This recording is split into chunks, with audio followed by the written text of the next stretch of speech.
I am 100% in support of a full-scale pandemic of coronavirus in this country. Get people off the streets, out of the malls, into their homes. Get them fucking out of their cars.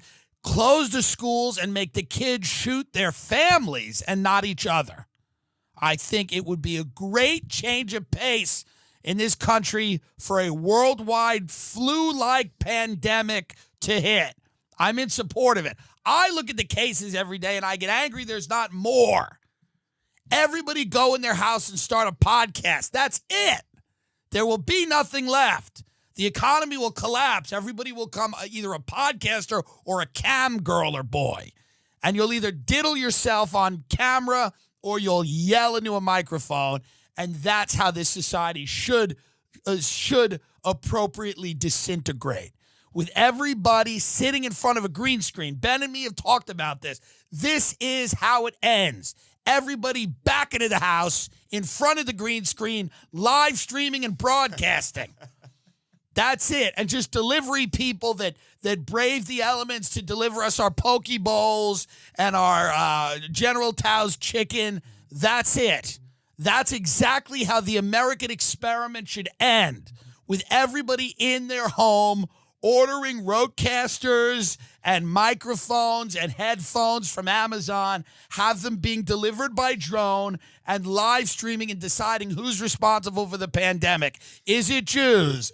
Is it fucking, is it the fucking deep state? Who is it? Is it the Chinese, the Chi-Coms? Who did it to us? And we could spend the rest of our lives theorizing about why exactly this is happening. What a great opportunity to, enough with the pop-up stores. And it's an experience. We're having an experience. We're filling these little boots with cheesecake. Enough. Go home. Lockdown. I love that idea. No more fun experiences, no more, vacations. You can't go to Iceland anymore and swim in a hot spring and put it on Instagram. You can't stay in an igloo. You have to just stay in your home. And then you the only money that you'll ever make now, because you can't go outside, the only money you're ever going to make is in super chats. Live streams, Patreon subscriptions, limited selection of merch that's available because we'll have self-driving cars. That is it. And I'm so excited for that. I'm excited for that. And I think everyone should be too. Let's finally do it. Let's finally sever ourselves from the remaining bit of reality that we live in, which is really just annoying. Reality's just annoying now. Traffic and weather, it's annoying. Shut it down. Black out the windows. That's the move. I mean, think about it.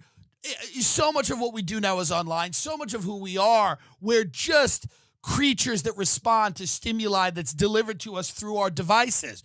Why have, this fantasy that where you're going to go to a national park one day and we'll hike up a hill? Stop. It means nothing. Nature is fake and it's annoying.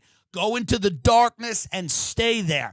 Put up the green screen. You broadcast nature behind you. We have opted for the darkness because we knew it was coming. We knew coronavirus was coming. You don't think we have a faggoty little studio like everybody else? The Cash App is shoving cash up their ass, so they have a cute little studio. Look, it's so cute. We will edit that out if they invest. They are not sponsoring us yet. We will edit that out. Ben gives me a look like, wait a minute, but not yet. They haven't. So what we've done is we have the darkness now. And if you don't like that, if it's, if audible.com doesn't think this is suitable content, well, then fuck off. It doesn't matter soon. It's not going to matter soon because it's all going to be burning in mass graves. That's right.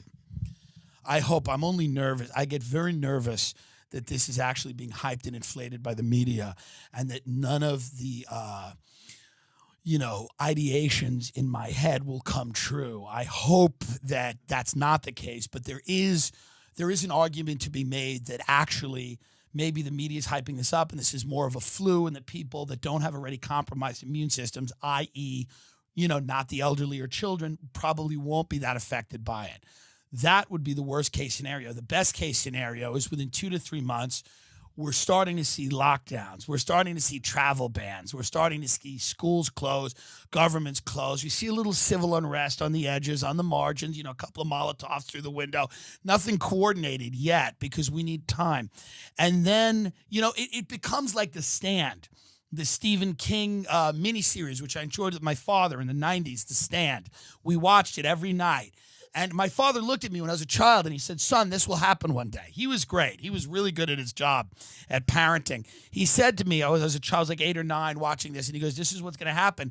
And they loaded up everybody on military vehicles. And I was excited then. I said, well, that sounds good. That sounds good. That sounds like a nice, fun development. Even then, I knew that this was probably heading in the right direction. So every now and then, like when we get a SARS or an avian bird flu, I kind of get excited, and it always turns into nothing. It always turns into nothing. Swine flu's nothing ever. Everything's fake. But, I mean, it could be real fun because, and a lot of people are watching this probably, and they're like, this seems heartless and cruel. No, I don't want people to die. I've been clear about that. I just don't want them to leave their homes. I want them to fully integrate into the darkness that we are in right now. I don't want anyone to die. I need listeners. I'm not an idiot. I need people listening to me. What I don't need is people stomping around outside. Outside is the enemy. That's where the disease is. You go back right in your hovel and listen. That's right. That's right. Jimmy Fallon and James Corden, they all have to do their shows from maybe their homes, and they have massive estates, so they can, like Jimmy Fallon can still do the Muppets in his estate because he can't leave, and Corden can still, with the top hat and the cane or whatever he does, they can all still do that in their homes. I just think that's going to be great. And then there's going to be people, without shows, and they'll be listening. But I think everyone will start to have a show. That's when things are going to be good.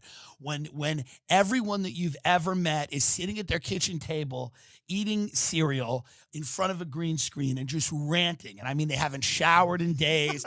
They've ran out of antidepressants. They're screaming, and they're screaming into the void. I mean, you can see they're sunken in eyes, and they're emaciated. They're starting to lose weight because there are shortages now, of course, food shortages. And they're drinking and, whatever drugs they can get their hands on, and they're starting to hallucinate. And their shows are getting really good. They're getting really good. Watching someone degenerate on air is actually very entertaining. It's very entertaining to watch somebody lose it marble by marble. It's fascinating. It's actually a great watch, It would be much better. Instead of having the Tonight Show, they should have a schizophrenic get progressively more insane every single day, and that would be much better, I mean, so that's where I'm at with coronavirus. I don't know what's going to happen. I'm unaware of what's going to happen. I'm just saying, let's look at the benefits. There's a lot of benefits. Imagine this. Did you see the checkpoint in China when the guy tried to get through it and they just threw a bag over his head and threw him in a van? Imagine that happening on Melrose at a sneaker store. They just start bagging up those little kids, those hype beasts who wait all day to buy Supreme sweatshirts. They just start bagging them because they refuse the checkpoints. They bag the little fucker and put him in, take him out, get him out of here. That's a good thing. That's not a bad thing. And I think we're being a little, that's just, again, maybe it's, I love that people on cruise ships are getting it. I have a bit about cruises in my act. There is no type of vacation that more defines the fat boomer generation than the cruise.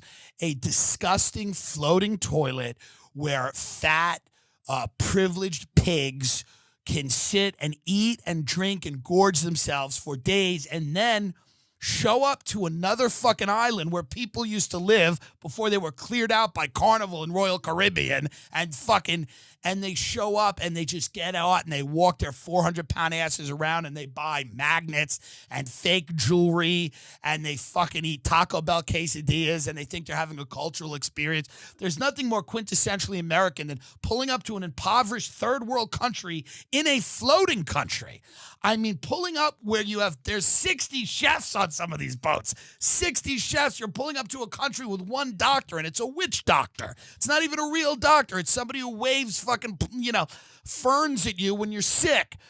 And so the fact that those people are being quarantined and they're not letting them back on the mainland and they're killing them, I mean, I'm trying to see the negative in this pandemic.